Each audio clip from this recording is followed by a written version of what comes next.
আবার কখনো চলে যায়। উপজেলা প্রাণী সম্পদ অফিস ও ভেটেরিনারি হাসপাতাল তেঁতুলিয়া পঞ্চগড়ের পক্ষ থেকে ইউনিয়ন ভিত্তিক ফ্রি ভেটেরিনারি মেডিকেল ক্যাম্পেইন পরিচালিত হচ্ছে। আজকে আমরা সদর ইউনিয়নে কাজ করছি।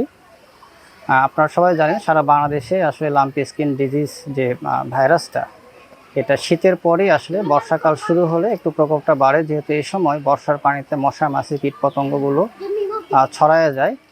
আর ভাইরাসটি মূলত যেহেতু মশা মাছি কীট পতঙ্গ দিয়েই ছড়ায়, এই জন্য এই সময়টাতে একটু ভাইরাসটা ছড়িয়ে যায় আসলে বিশেষ করে গরুতে। তো আমাদের এখানেও বেশ কিছু এরকম ইনফেক্টেড অ্যানিমেল আমরা দেখছি। এর জন্যই আসলে আমরা মেডিকেল ক্যাম্প পরিচালনা করছি, যাতে গবাদি পশু পাখিকে সুস্বাস্থ্য এবং সুরক্ষা করা যায়। এর পাশাপাশি আমরা প্রতিটা ইউনিয়নে উঠান বৈঠক সহ খামারিদের জনসচেতনতা সৃষ্টি করার জন্য আমাদের লিফলেট প্রচার করছি এবং ভ্যাকসিনেশন ক্যাম্পেইন পরিচালিত হচ্ছে এবং মেডিকেল ক্যাম্পেইনগুলো পরিচালিত হচ্ছে। এই যে আমার গরুর মনে করেন নামতে হয়েছিল, দুইটা বাছুরের নামতে হয়েছিল, নামতে হয়েছে ডাক্তার চিকিৎসা করলাম।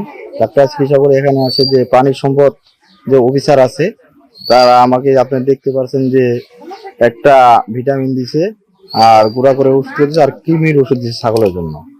আমরা এখানে সকাল 10টা থেকে বিকাল 1:30 পর্যন্ত আমাদের এই প্রোগ্রাম চলমান।